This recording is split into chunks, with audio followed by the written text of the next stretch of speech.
各位网友，大家好，今天是2020年8月16号，星期日，欢迎大家参加王健每日观察直播1的节目。我们今天的题目是香港回归英国，彭定康向海牙法庭提仲裁。先说新闻新闻前港督彭定康亲自飞到荷兰，向荷兰海牙国际法院提交诉讼材料，要求国际法院仲裁香港主权。诉讼请求是香港主权重新回到英国，原因是中国违反中英联合声明，香港无法获得高度自治。这个香港高度自治是中英联合声明里面的回归的其中一个条件那么这个新闻呢，是一个我到目前为止我还没有找到传统的媒体证实的新闻。这条新闻的来源是有袁弓夷先生的推特袁弓夷我们俗称叫袁爸爸叫 Elmer 袁他是在他的推特上贴了一段话 Chris Patten 就是彭定康向海牙法庭要求香港的主权。他其实是在引述另外一个叫慕容敬良的这个推特是推特还是 Facebook 我不知道，但是慕容敬良这个名字我在推特上找不到，他也可能在 Facebook 上面，我没有找到他。慕容敬良的这个原文是这么说，他说彭定康男爵亲身飞到海牙法院提交仲裁香港回归英国这是一个来源。另外有一个叫黄世泽的这个 YouTuber 那么他是个香港人他在德国。他发过一个视频他视频讨论什么？讨论彭定康公开要求寻求海牙就联合声明仲裁，其实是展开归英之路的第二步他的整个的视频在讨论彭定康就是就这个联合声明的仲裁，但是他没有在视频里面明确的指出彭定康什么时候向海牙法院提出仲裁那么这里面大家有一个共同的都看得到的，就是苹果日报苹果日报曾经采访过这个彭定康。彭定康主要是在什么呢？在这个香港的香港警方国安处以涉嫌违反国安法拘捕这个黎智英，还派200名警员冲进这个苹果大楼进行搜查。这件事情当时引起国际社会的非常大的冲击苹果日报当时就访问了彭定康，彭定康是这么说，他说这件事情反映了中共试图将香港变成一个警察社会，摧毁香港作为国际金融中心的地位。他认为彭定康当时就在这个采访中说，他认为在恰当的时机应该就北京政府违背中英联合声明向海牙国际法院就是 ICJ 投诉。然后他还讲了一些其他的事情。他是这么说，他说他认为国际社会应该在联合国的层面替香港人发声并且在适当的时机就北京违背中英联合声明列明的一国两制向设在荷兰海牙的国际法院投诉，让香港人知道国际社会并没有忘记香港是十分重要的，英美等民主社会应该打开大门，援助想离开香港但负担不起费用的香港年轻人。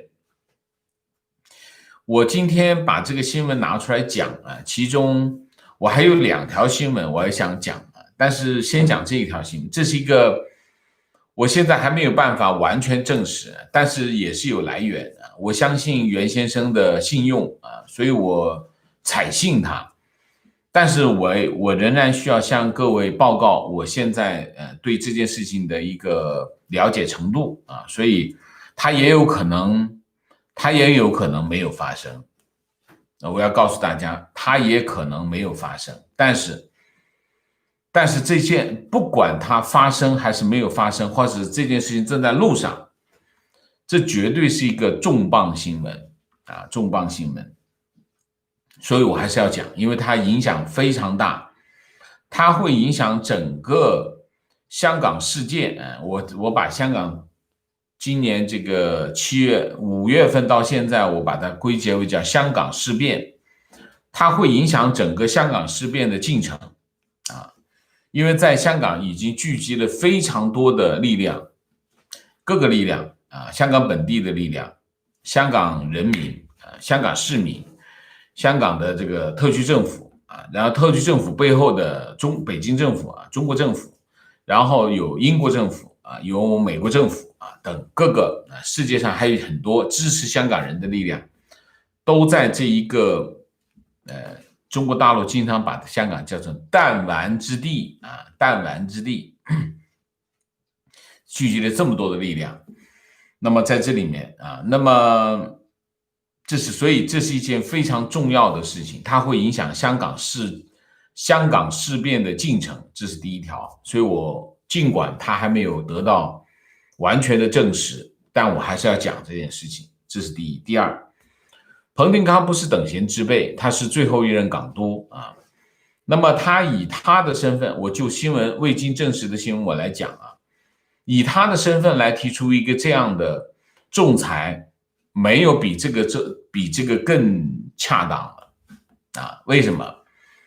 因为他就算是他不再任，他的影响力仍然非常大。他是香港观察的一个赞助人，也是个非常重要的支持的力量。那么他一直在跟进香港发生的事情啊，所以现在我们没有办法确定彭定康身后是不是站着英国政府，但是毫无疑问在香港事情上面，英国政府的立场是在不断的发生变化的，而且英国政府的立场的变化非常的大，非常的快啊，就是说最初的时候英国人并没有太投入这件事情，但是你可以看到在2个月之内，英国政府的态度发生了非常巨大的改变，尤其是英国和中国的关系发生了巨大的改变，这是第二个啊，这是第二件事情。第三件事情就是海牙国际法院啊，那么我在我的成长历程当中啊，这个海牙国际法院，甚至他不叫它法院，叫它法庭啊，是中国政府一直在刻意贬低的一个机构啊。那么而且当然它是个司法机构啊，在中国司法就是被贬低的一个机构啊，因为中国不承认它的管辖地位啊，所以但事实并不是这样，事实不是这样，事实是国际法院的司法地位是非常高的啊，非常高。那么在这件事情当中，大家要了解，我们可以看到的情况是什么？如果这件事情真的发生了，那将是一个非常非常重大的事件。就是如果真的彭定康在海牙国际法院提起仲裁，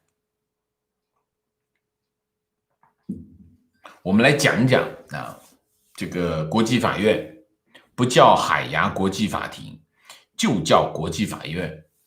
国际法院缩写叫 ICJ 啊，它是联合国六大主要机构之一，所以它绝对不是个等闲之辈，这个非常重要的机构啊，也是这个联合国主要的司法机关啊，所以联合国是有司法机关的啊，它是处理什么呢？主权国家之间的民事司法仲裁啊，它是个裁判机构啊，裁判机构。它是根据联合国宪章1945年6月成立的。其实它在1946年的4月份就开始运作，它的地点位于荷兰的海牙，那么所以俗称海牙国际法庭，其实是不对，是联合国法院，它的全称是联合国法院。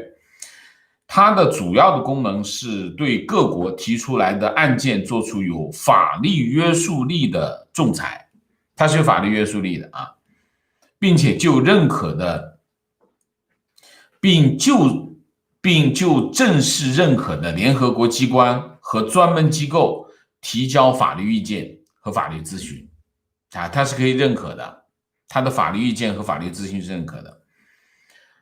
它国际法院是有明确权限的民事法院，并且但是它没有附属机构，对其他的国际法庭没有管辖权。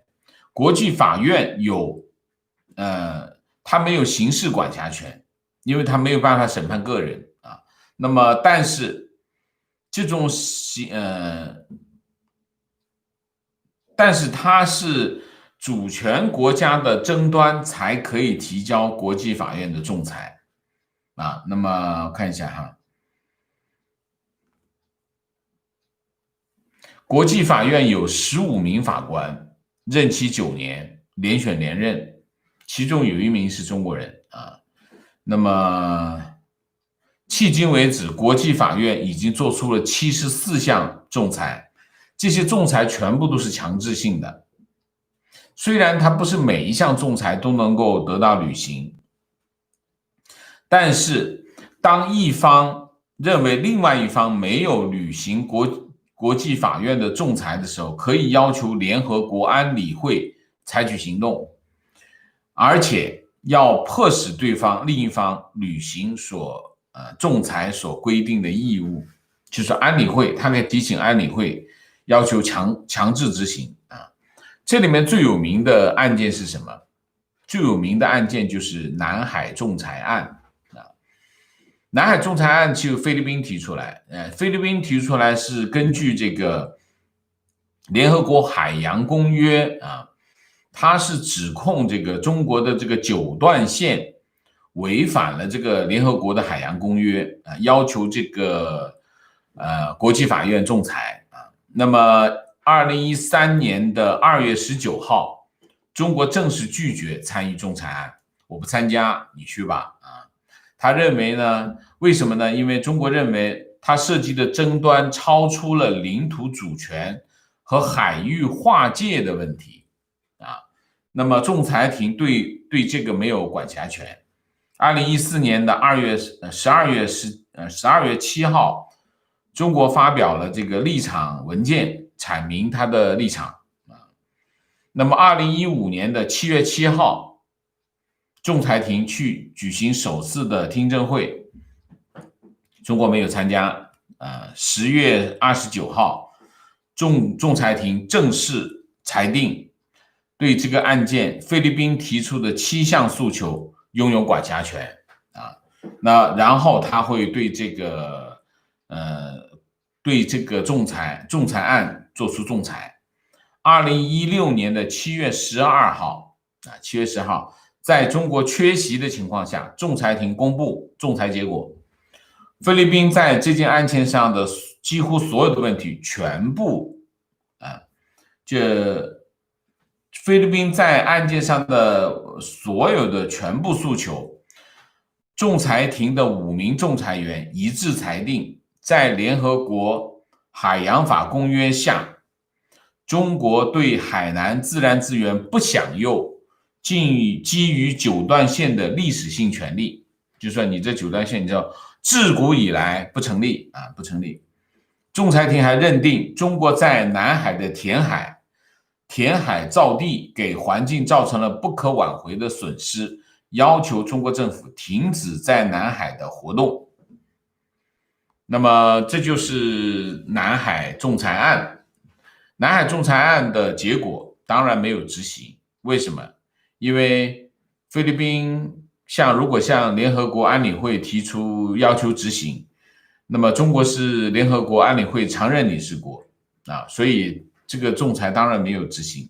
但是尽管如此，南海仲裁案并不是没有政治后果啊。南海仲裁案的政治后果是什么？7月15号，美国国务卿蓬佩奥发表南海政策演说啊，他说，根据海牙国际法院仲裁，中国在南中国海的权利主张全部非法。听见没有？这就是政治后果啊。美国反对中国把南中国海视为自己的海上帝国，美国支持南中国海沿岸国家的维权行动，这就是政治后果。我为什么要讲这番话啊？我讲这番话的原因是因为，如果彭定康真的在海牙国际法院提出仲裁案，那么中国参不参加？我觉得可能中国根本就不会参加，因为有点像这个南海仲裁案。如果中国不参加，彭定康要是真赢了怎么办？如果彭定康真赢了，那么海牙的这个国际法院判中国真的在这个香港问题上输掉了，这就是有非常严重的政治后果。那么意味着什么？意味着英国真的可以要求香港中国把主权还给什么？还给英国。香港主权回归英国，因为你违背了什么？中英联合声明。这件事情的逻辑大家很清楚。香港是基于中英联合声明啊，英国把香港的主权交给了中国。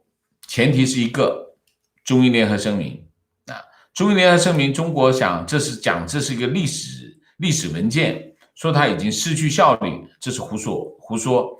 中英联合声明就是一个国际条约，国际条约没有结束的时候，中国在主权回归之前承诺香港高度自治，但是你现在连基本法都破坏了，一国两制不存在，香港基本法不存在，高度自治不存在，那你违背了中英联合声明。如果你违背了中英联合声明，那当初英国人把香港主权还给中国的条件就不存在，所以他去法庭提出诉讼，说要求把这个主权再还给英国，道理上成立吗？绝对成立，所有人都会赞成。这叫什么？这叫公平。也叫什么？这叫公益，叫社会公益。那你可以看到，所有人都知道这是一个社会公益，不是说香港回归中国，香港的事情就是中国的内政，错。香港保持它的高度自治，这是中国的承诺。承诺是什么？承诺就是条约，是在条约里面就是法律条文。这是法律条文，你违背了这个承诺，你就违背了中英联合声明，这是违法行为，违背了自己制定的这个法律。承诺就是自己制定的法律，约束自己的法律。所以如果这件事情真的发生了，那么好，在这个前提下，美国也好，英国也好，他可以做的事情就变得更加广泛了。为什么？因为如果要西方国家在这件事情上追究中国的责任，追究中国的违约的这个行为，那就有了一个非常重要的政治条件。这个政治条件一出来，好多事情就会原来看过去不大现实、不大可能发生的事情都会发生。这就是我经常讲的，从5月28号、5月29号开始，我们现在看到的都是历史，就是所有的事情都在发生，而且非常的激烈，非常的快啊！所以我要特别的讲这件事情。当然这件事情我现在还不确定，但是不管它是即将发生还是已经发生，我认为都是一件非常重磅的新闻。那么它的影响会影响整个香港事变的进程，它往后面怎么走我不知道。我经常讲，从5月29号开始，香港就驶入了一个未知的领域啊，在这个领域各个势力、各个力量都在中间角力啊。那会不会出现一个什么场景？它有可能出现3个场景。第一个场景就是政治后果，所有的人都站在香港人一边，站在英国人一边，因为什么？因为中国违约，中国会被孤立，至少在道德上陷入孤立啊，受到道德的谴责。这是第一个，这是一个最温和的结果，然后没有其他的事情发生，这是第一件事。第二件事，当然，由于香港人被出卖了，那么所有的人都支援香港人，那香港人得到更多的国际支持，这个是大概率的事件，这是大概率的事件。比如说五眼联盟全部支持，说你们来吧，香港既然中国已经把它变成一个荒芜之地，那你们就来我们这里，那香港就变成一个空城啊！这就是习近平干的好事啊！成事不足，败事有余，这是第二个可能性。第三个可能性，那就是真的要去当这个海牙仲裁结果出来了，那英国跟美国一人开几辆航母去香港接收香港，有没有这种可能性？不完全没有这种可能性。为什么？这个世界上还是有正义的嘛，是不是啊？所以你承诺的事情怎么可以不认？什么叫50年不变？不存在50年不变，永远不能变。中英联合声明你承诺的高度自治不是50年不变。邓小平说50年不变其实也就是混账话。理论上来说应该永远不变，因为一国两制是在中英联合声明里面写的很清楚的。所以在这个问题上不是50年不变，一直都不能变。这是中华人民共和国在这个国际条约里面签署的承诺啊。那么我就想这件事情为什么会这样发生，或者是翻过来讲，我们讲的在这件事情上看到什么？看到2件事情。第一个，实力啊，就是一个国家要有实力，你才能够维持什么呢？维持你有既定的权益，这是第一个。但是不完全是这样，这个世界上还有什么？还有公益啊。我们经常听到的一句话，我从小就听到的一句话叫落后就要挨打。其实这话是不对的啊，又落后又作贱才会挨打。全世界那么多国家都很落后，我没见到他们挨打，只有中国又落后又作贱才会挨打。你看看清朝就是这样，就是你又落后又作贱，那就挨打。这是一个这样的人。所以这个世界上，第一要有实力，第二你还要有公益，公益很重要。这个世界上维持这个世界的正常的运转，我们是需要道德的，道德就是公益，公益就是道德的表现。我为什么要讲这段话呢？是跟我后面讲的2条新闻是有关系的啊。那么大家知道有个名字啊，叫赖小民，大家听说过吗？啊，这是个什么人呢？这是个华融资产管理公司啊，华融资产管理公司的一个董事长。那么他是在2009年出任这个岗位。华融是什么？华融就是资产管理公司。什么资产管理公司？就是我印象中是应该是工商银行吧？工商银行就是原来的工商银行4大银行，工商、农业、建设和中国这4大银行分别都成立了资产管理公司，然后把他们的不良资产卖给这资产管理公司，这资产管理公司就进行这些不良资产的处理。他就是工商银行这个下面的这个资产管理公司的叫华融资产管理公司的董事长，非常贪，这是个中国史上最高金额的贪官。他是在2009年上任，到2018年干了9年时间，他被抓然后呢就8月11号开庭审理。赖小民这个案子很很轰动，轰动到哪里呢？他贪了17亿啊，17亿是什么概念呢？就是他在他房产里收出来的这个钱，折合现金，讲的是现金，折合多少钱？2亿7千万，总有多重呢？有3吨重，他的钞票有3吨重，他创下了中国贪官的最高纪录啊。然后他有3个100，什么叫3个100？100套房，100个情人，还有100个关系人啊，3个100。他曾经跟这个珠海有一个开发商搞了一个地盘，总共是120套房，他拿了100套房，用假摇号分给他的前妻和情妇，他有100个情妇。就是说基本上这个人呢是中国贪官之最，但是呢他会不会判死刑？8月11号上在天津省不判死刑啊，他不会被判死刑。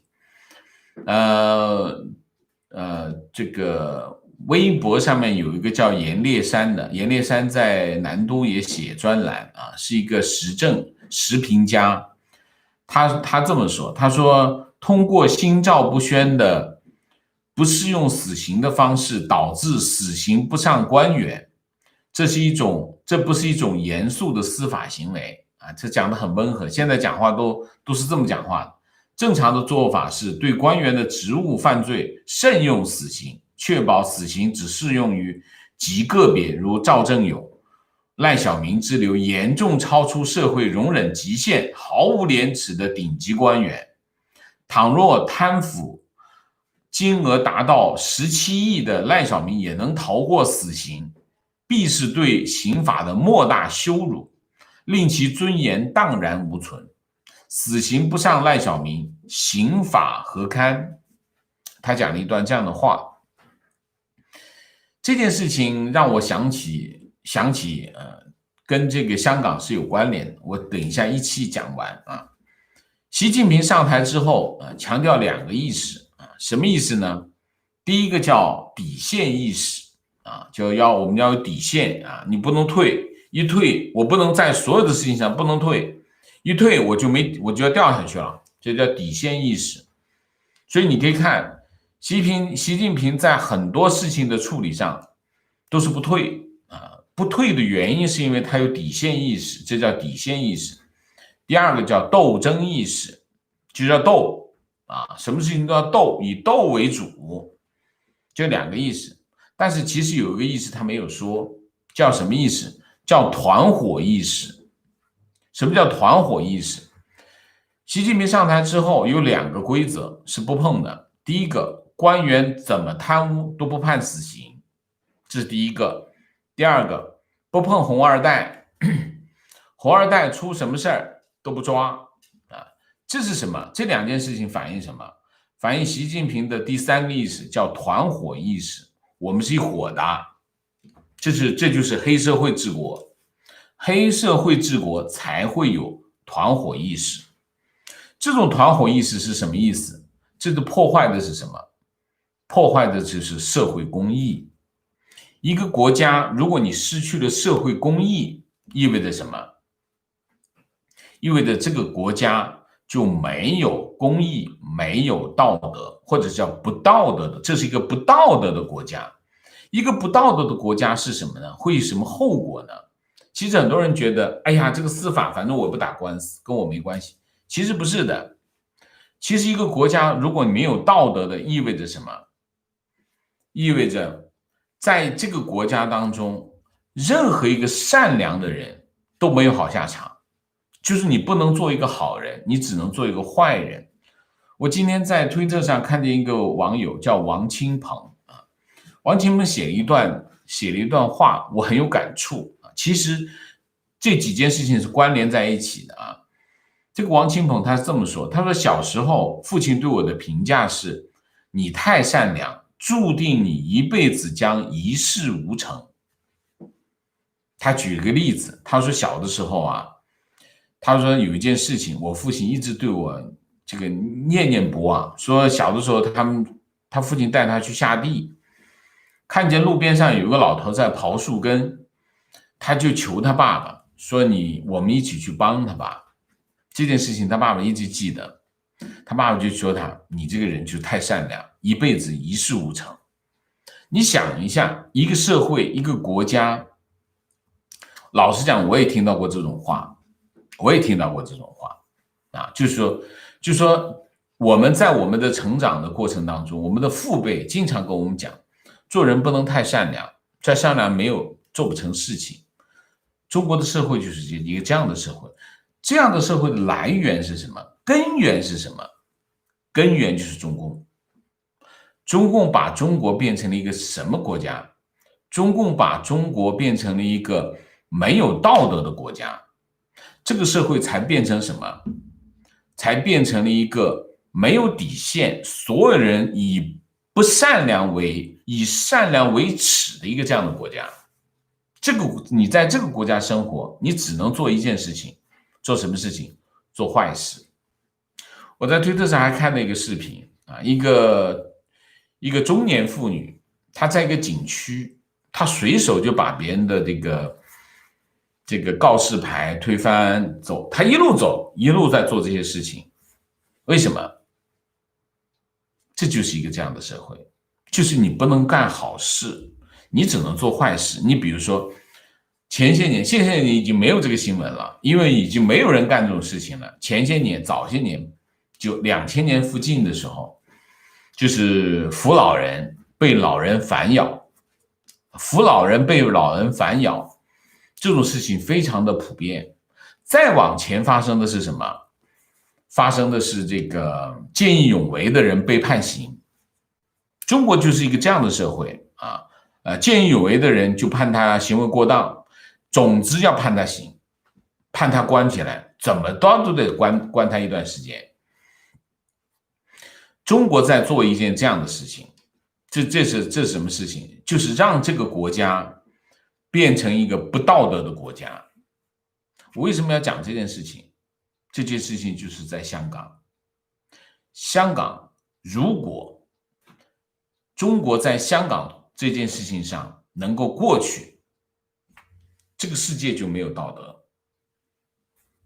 中国在香港犯下的这个行为，一定要让他付出代价，一定要为香港人找来正义，这才是这个世界存在的价值，这才是这个世界存在的道德所在。我为什么今天要讲这些事情？就是因为中共不可以在国内犯下这一系列的罪行之后走开，也不能够把他在中国做的不道德的行为在全世界通行无阻。所以我为什么要选这个新闻的其中一个原因，就是彭定康先生如果他在海牙法院提起这个仲裁案，就是一个非常重要的第一步，就是中国不可以在香港做这种不道德的行为而不被追究，不负责任。这就是今天我们做这个新闻的价值。虽然我还不确定这个新闻有多么可靠，但是我仍然要讲这件事情啊，好吧，大概就是这样。今天呢，我是觉得对香港人来说，对香港那些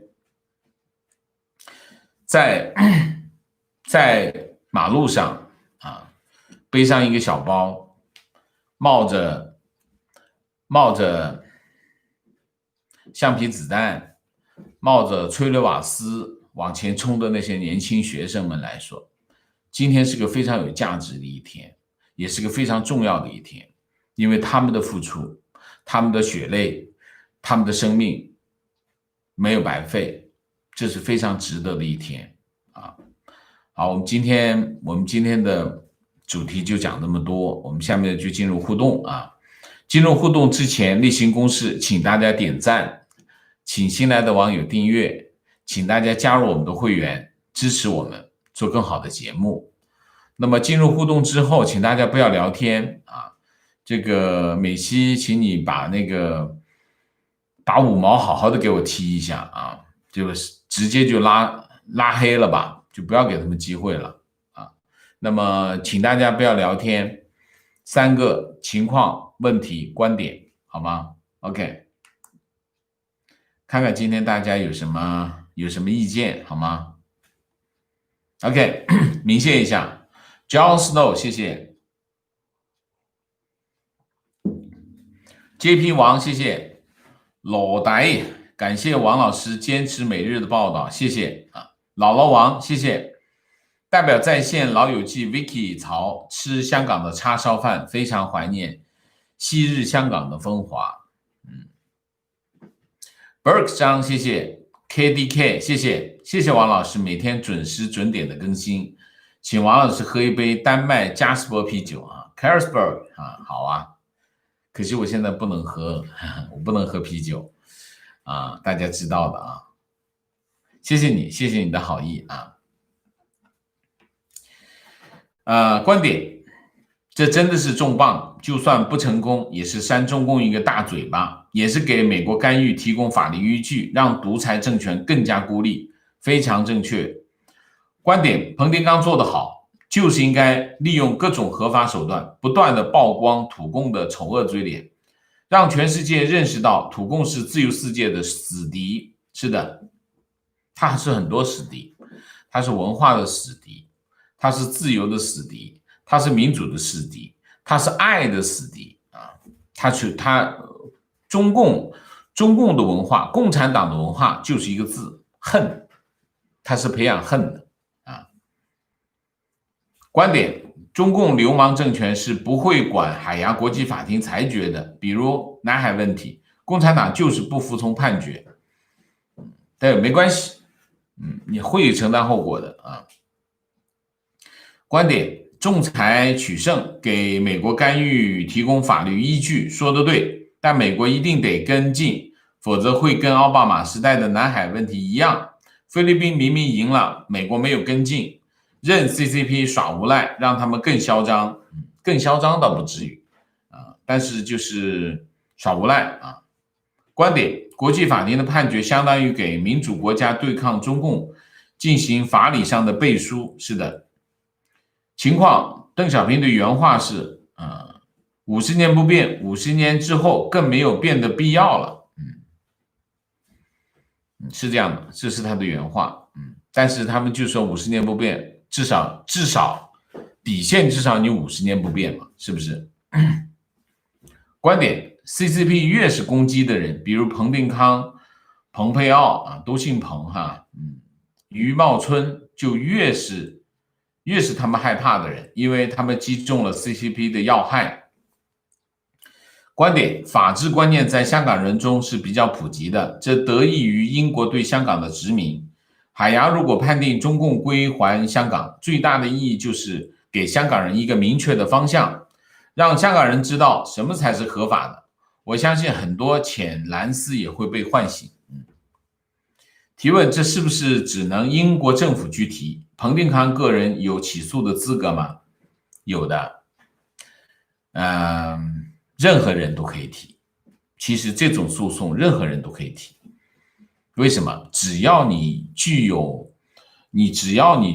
这个民事诉讼的权利，就是你神志清醒，就有权利提啊，这是一个司法概念啊，就是所有的主体，我个人和政府，我们在法庭里面，我们有同等的司法地位，这就叫什么？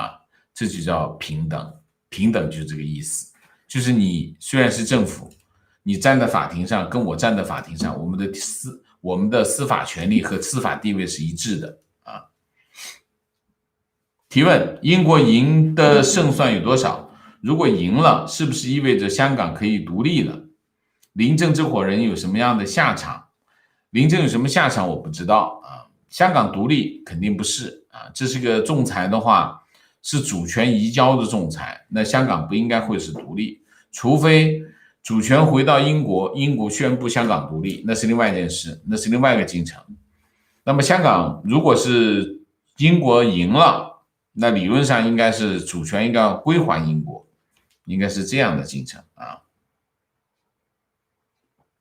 主权归还英国之后，那么英国是不是让香港独立，那是另外一个意思了啊。观点：香港是世界的香港，大半香港的香港人都不认为自己是中国人，甚至已经和中国成为世仇。土地是人民的，让香港回家吧。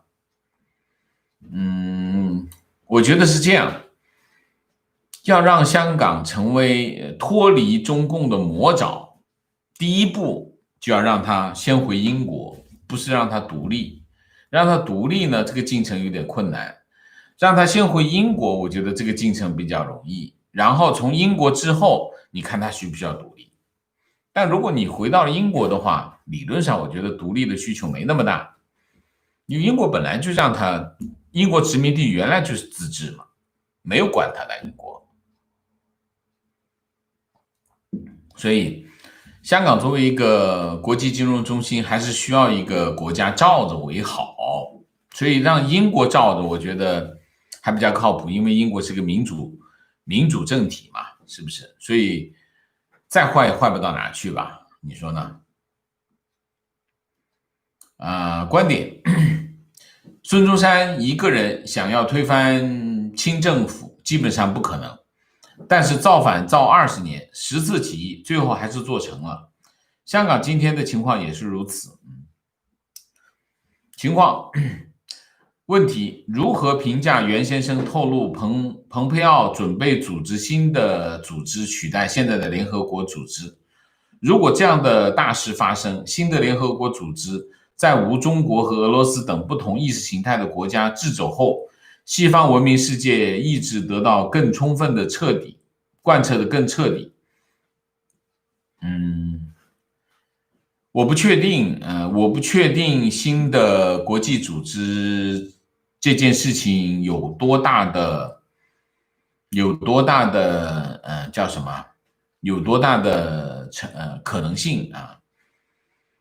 因为如果一个国际组织只是圈里面自己人玩的话，那你不需要玩嘛。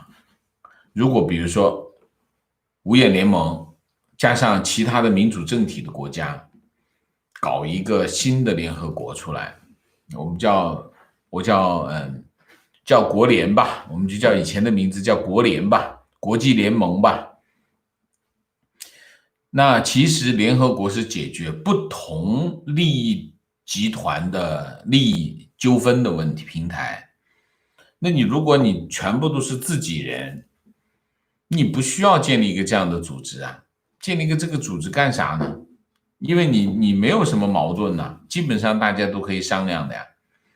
你在联合国上面，经常联合国是一个斗争的平台，就是以前解决美苏之间的争端在联合国解决，你很多问题在联合国平台上解决，因为大家有利益冲突啊。如果你是一个自己叫我们的圈里的国家一起玩的话，那就没什么好玩的呀，是这样的道理吗？你必须把那些不同的利益体的这个国家放在一起，联合国才有价值，因为你在解决这些矛盾。所以为什么要去解决这个嘛？我觉得如果是我的话，我是美国人啊，我是美国的主事的话，我会怎么样哈？我会去改造联合国啊，去把联合国改造成为一个不被这些流氓国家把持的国家啊。就是说你想一下啊，中国在联合国的影响力取决于什么？取决于他撒的钱，在全世界撒钱，全世界撒钱买通了一票就是看钱的国家啊，看钱份上的国家。当然中国在做这一系列行动的过程当中，美国做了什么？美国啥都没干。美国在过去几任总统都没有理会中国在全世界范围做这些动作，没有管它。中国基本上是通行无阻。那么如果美国想在联合国这个平台要把这件事情做好，让这个平台发挥真正解决问题的作用的话，他就不能不管这件事情。他要进行一个全面的对抗，去什么对抗？你要让这个道德在全世界通行，那你就要针对性的采取措施。如果你无所作为，那你在这个平台上啥都干不了。因为什么？因为他撒钱把这人全买通了。所以这不是一个仅仅是一个国际组织的问题，而是你怎么看待你和这个世界的关系啊？如果美国是一个孤立主义盛行的国家，那这件事情跟美国没有关系。如果你真的不甘愿，你不甘愿这个国际组织被中国影响，不甘愿联合国发挥不了你想要做的主持正义的这件事情，那你就不能够孤立主义，你就必须在其他领域付出代价，付出更多的努力去做这件事情。这个本来就美国是在做的，只不过过去几任总统实在是缺乏这种战略眼光啊。那么美国总统必须有非常广阔的国际视野，你才能够控制得住这些事情，否则你不做，从一点一滴开始做的话，这件事情也做不来啊。观点：长大后最需要学的就是要掩饰善良，不然很容易被欺负。这就是中国社会。中国社会是一个不道德的社会，中国是一个不道德国家。原因是什么？原因是善良在中国走投无路。善良在一个国家走投无路的时候，意味着什么？意味着这个政权是不道德的。一个不道德的政权就应该灭亡。观点：我妈妈说我爸爸一辈子，你人太善良，善良过头就是傻，所以你没有成功。我小时候不懂，觉得爸爸不够机灵世故，没有成为所谓的成功的人。我成熟以后才意识到，正是爸爸的善良是他最闪光，留给我最大的财富，就是这样啊。观点：中国的正能量新闻就是利用别人的悲惨，化妆成为正能量，洗刷政府自己应尽的义务和责任。比如拾荒老人供年幼孙辈读书啊，那叫什么？那叫无耻啊！观点：中国老话，慈不掌兵，善不理财。我的解读是，管理就要狠，官大一级压死人，理财必须骗，你不骗人也有其他人骗，用利益最大化作为榨干别人的依据，用狼性文化作为欺负他人的理由。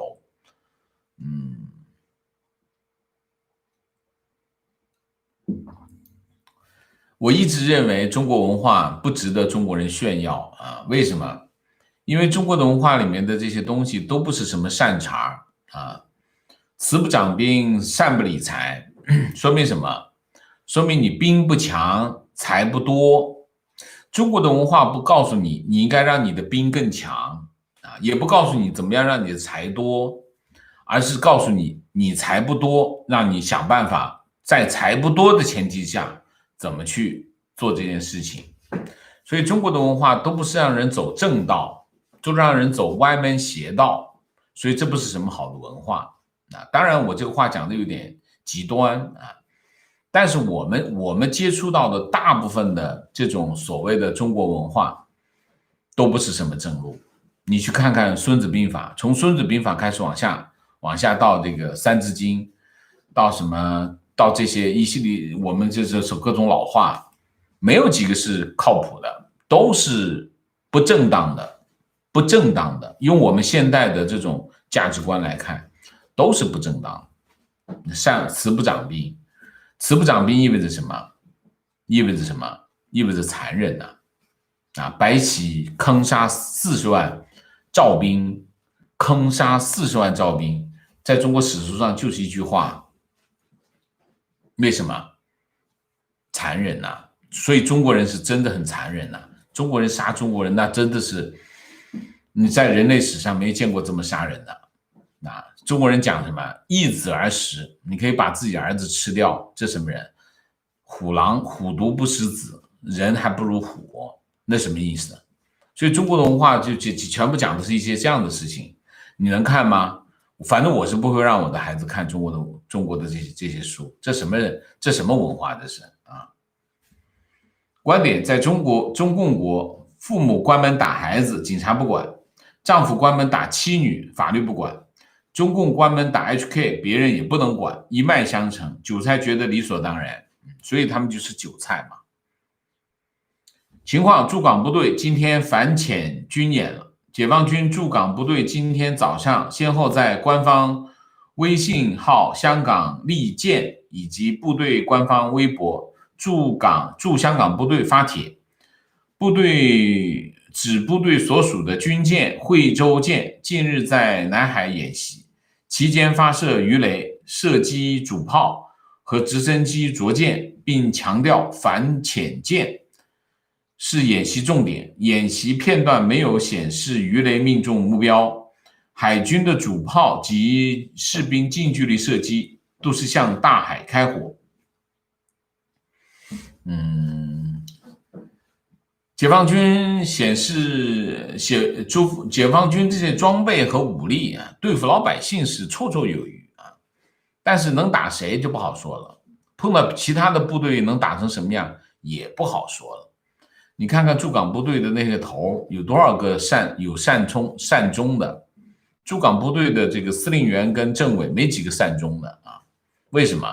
贪污啊。观点非常同意王先生今天的主题评论，即使中共再无耻，正义的力量要用法律保护正义和自由，非常正确，不能让他干完坏事就走了，那不行，必须让他付出代价。观点，中国之所以不可救，就是因为没有正义。中共一直在消灭老百姓心中的正义，让他们互斗，非常正确。观点可以看出来，王先生对我们的东方之珠有着多么深厚的情感。今天去了香港，看到情景确实萧条，就在机场看看。观点，王老师以后说习的时候，不要再说陕北老农民，这对我们老农民不公平。OK， 好的，好吧。提问：美国之音有一篇报道，自由之梦基金专门帮助香港人和大陆资金不足的人移民美国，想听听王老师的看法，是不是可以去寻求帮助？我没有看到这个报道。如果你真的有困难，是可以寻求帮助，不仅仅寻求他的帮助，可以寻求很多的帮助。其实在美国也好，在其他地方也好，有很多 NGO， 就是非政府组织，还有很多的慈善组织，他们都是帮助那些有困难的人啊。那么在中国没有这些组织，所以中国除了政府要是不管你，基本上死路一条。但是其他国家不是的，其他国家有很多这种组织，所以我们中国人要养成一种观念，就是第一件事情要找政府。如果你遇到社会不公，或者是遇到一些困难，你当然要去找政府啊，看政府能不能帮你。如果政府没有渠道能够帮你的话，你就要去找一些慈善机构和 NGO 啊，就这些机构它有很多针对社会各个层面的这种弱势群体或者遇到困难的人，他们会帮助他，这是一个社会的这个我们叫兜底啊，帮助你看见社会掉下来的正好接住啊，这是一个正常的国家都应该有的这样的情况啊，所以大家都可以尽量的，如果你有困难，就尽量寻求帮助。第一要寻求帮助的是政府，政府如果找不到，那就找慈善跟 NGO 啊。美国之音我还没看到这篇报道，所以你也可以去试一下，都没问题。如果你有困难的话，但是记住，我们尽量的把这些资源给更需要的人。我们自己如果能够努力，能够完成我们自己能完成的事情，那我们就尽量的去自己努力去做到。如果你做不到，你努力了你也做不到，那就寻求帮助吧，那你就很坦然的寻求帮助吧。我讲一个故事，就是我记得我有一次我们就前一阵子啊，我跟我女儿去买东西，路过一个教堂就在分发物资啊。疫情嘛，以前我不知道有没有，反正我们经过教堂的时候，教堂就放一张桌子啊，后面有个工作人员，旁边就放了很多很多的物资，柴米油盐什么都有。然后呢，就有人在后面排队啊，排很长的队啊，很多人，有的人开车来啊，然后你就上去之后，你随便拿，你要什么你就说你要这个要这个要这个，然后他就帮你装上袋，然后你就拎走就走啊，就是他也不看你的，说你要有收入证明没有，就是你去，你说要什么他就给你什么，你就拿走啊，就是一个这样的事情。然后我女儿就问我，她说，他们干什么？我说他们在帮助另外一些有需要的人。她说那这些人是不是穷人？我说他可能是穷人，他可能是遇到了困难的人。我女儿问我，那会不会有人明明他很有钱，他也跑得来拿呢？我说有可能啊，有可能。但是呢，我宁愿相信他是遇到了困难，因为就算他有一点钱，他跑得来拿，他也省了钱，他也可以拿这个钱去做其他的事情。这就是我们中国人跟在西方社会不同的地方。如果我用一个资源，我要去甄别每个人有没有收入，那实际上我们大家付出的这个代价或者行政成本，可能比我们的现在这个后面这些物资的价值还要高。这就是人的价值，人的价值在哪里？这就是人的价值，就是你相信他，你信任他，他不会做不应该做的事情。我们也相信自己，我们尽量的做我们能做好的事情，这就是一个社会朝良性友善的社会应有的状态。如果一个社会就像我们说的，一个社会如果它善良寸步难行的话，那当然我女儿问的那个问题都是成立的啊。观点：共产党的文化其实早已经渗透到几乎所有中国人的血液当中。我举个例子，公司不涨工资，反而要减薪，要求大家自愿签署减薪协议，不签就开除。但是领导总是说，如果对政策有意见，可以找我聊。其实聊也没什么结果，反而暴露你不满意，遭到打击。相信大家都有同感。这和美国静默是一模一样的。中国说我们可以谈，其实谈也没有结果，只不过是缓兵之计，让他暗度陈仓而已。现在新闻说中方已经做好沟通的准备，一听就是在骗人，非常正确。观点：看了白俄罗斯反抗独裁获得成效，香港缺的是主流精英阶层的集体抗议，这些既得利益者保持了沉默。我不同意。香港的精英其实在抗议啊。所谓主流精英，律师算不算？法官算不算？律师跟法官都上街了啊，都上街了啊。情况：北京小区门口开始安装身份证扫描仪了。情况根据本人有限的观察，最近中国的恶性凶杀案的数量有所上升。江西、天津、河北、东北都有发生，扒窃的人也有所增加，应该是经济不景气和社会矛盾激化的原因。提问：王先生好，东欧的白俄和俄罗斯都是民主政体，但是为什么一直就没有实现政党轮替？民主政体会玩出独裁吗？基于这个问题，如果中国某天开放党禁或者共党退出舞台，中国会如何避免走上这条道路？这是个好问题啊。民主是个什么？民主是个体制，或者是政治或者是政治体制。那么你推行一个民主政治体制，推行成什么样？它是一个过程，它是个进程啊。民主政治有别于独裁啊，但是民主政治它也可以演变出独裁。为什么？纳粹就是独裁，就是民主政治独裁的结果。所以呢，不是说我们一民主万事大吉，不是这样的啊。民主需要整个国民的投入和支持，甚至在民主的进程当中还会流血，这都是民主进程的一个必由之路，没有一步登天的结果，一定是在这个道路上一步一个脚印才能走出来。我们可以去看台湾啊，台湾的这些进程也是一步一个脚印，台湾人流血牺牲得来今天的结果。所以没有叫什么？没有不付出代价的成果，都是要付出代价的啊。所以你说俄罗斯的普京的独裁，普京的独裁是建立在民主政体上，这是没有错。但是普京的这个独裁，它是有苏联这种文化土壤在这里面啊，还是需要就是在共产党的治下，老百姓还是需要一个神啊，老百姓还是需要神。观点：关于中国太善良的人没有好下场，我深有体会。我父亲就是个鲜明的例子。早年做个体户，卖了一件商品给客户，晚上彻夜难眠。跟我母亲说，那个老头穿太破了，不应该卖那么贵给他。后来他发了迹，开了厂，买了10几间5层商铺，几个老板找他帮忙，担保贷款，然后16年跑路。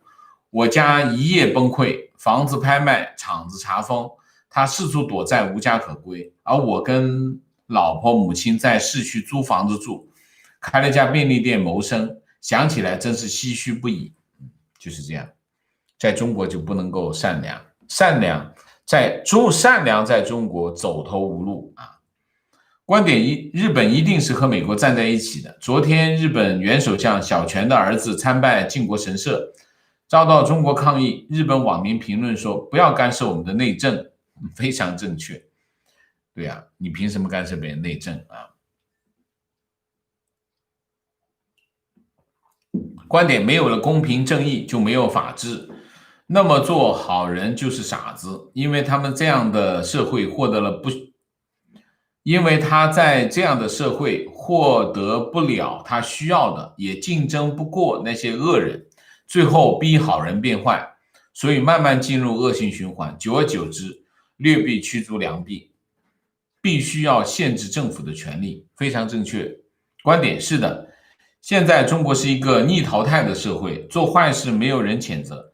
现在中共政府把这一套拿到国际上来，我希望他们受到惩罚。非常正确。观点：我用亲身经历说一个中国没有道德底线的事。我03年移民到美国，在一家大的美国超市做收银员，有件事令我很感动。有一个顾客，他已经付完款，走到停车场上货了，突然又来找我，把一小包火腿给我，告诉放在购物车底没有看见，所以漏过了收银。现在赶紧赶回让我收钱。这件事情令我非常感慨，如果在国内早就拿走了。然后我把这件事情告诉我从大陆来的朋友，没想到他第一句话就是这些美国人真傻。我听完了心里凉了半截。就是这样啊，中国你经常看到这个中国人非常鄙夷的讲啊，美国人很笨啊，这个一跨过去都不会跨过去啊，这就是中国人的抖机灵啊，大概就是这样啊。情况：我在墙内啊，我早年在读书时品学兼优，又红又专，在大学时入了党，还担任重要的学生干部。但走入社会后，我就迷茫了。我对权力没有那么大的欲望，我对身边的觥筹交错和纸醉金迷非常痛恨。疫情是场灾难，但我却阴差阳错，因为疫情擦亮了我的眼睛。武汉疫情的瞒报和网络上对方方日记的攻击让我震惊。通过自己的考证和思考，让我不断地看到我身边的谎言，重新审视我从小深信不疑的谎言社会。45岁如获新生，非常棒。情况：问题啊，王老师最近唯一在思考这个中国文化的问题。中国文化还有什么值得我们可以跟小朋友讲的吗？之前4大名著《三国演义》，最近小朋友在读到那些用计，我有时都不知道怎么给他们解释。我就从来不让我的小孩看这些中国的什么4大名著、几大名著，我都不让他们看啊。为什么？太坏了，你不觉得太坏了吗？那些文章啊，我背唐诗我会背啊，会背过唐诗，唐诗宋词我让他背，但是其他就不让碰。为什么？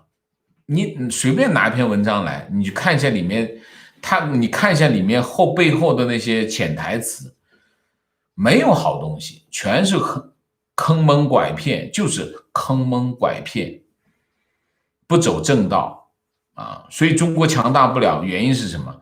他没有一篇文章让你强大的呀，没有一篇文章，没有一件事情是告诉你我怎么做可以让我们的更有钱，可以让我们更强壮，就不让你好好吃饭，你好好吃饭不就强壮了？他不，你得补，那好好吃饭补什么补啊？所以我们家从来不叫什么燕窝什么虫草，我们家从来不用这些东西。为什么？不需要啊，你好好吃饭不就行吗？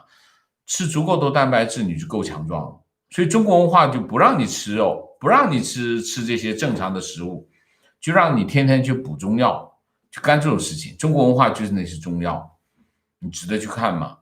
我讲的话有点极端，大体上是这种感受，所以我不给我的孩子看所谓的这些各种名著啊。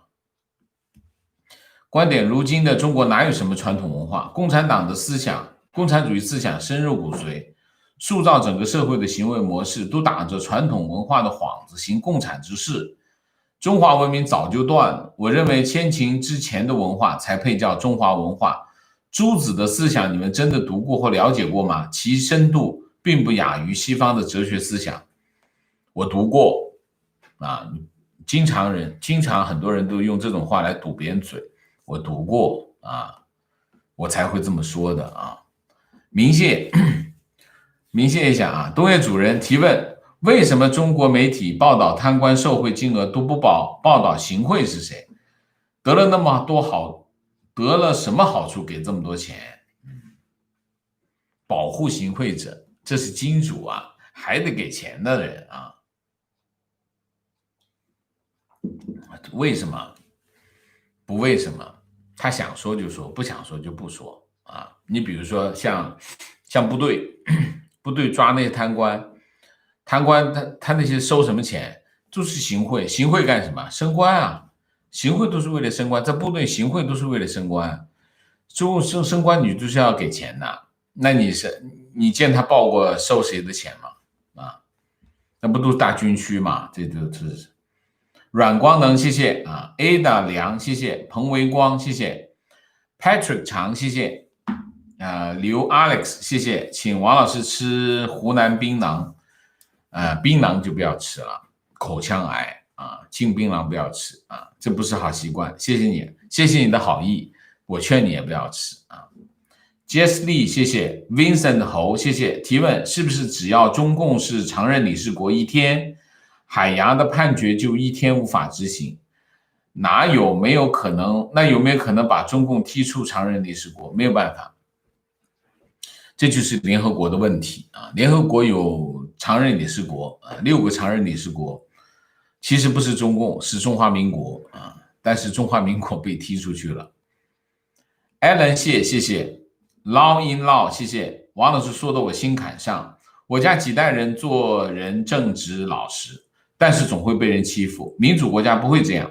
我终于到了法治的香港，但现在又变回一言堂的社会，真的很失望。为香港祷告，谢谢啊 ，Daniel 梁，谢谢王老师，天佑香港，谢谢大家的参与。我们今天的节目就到这里，感谢大家，我们下个节目再见。再见之前，请大家点赞，请新来的网友订阅，请大家加入我们的会员，支持我们做更好的节目。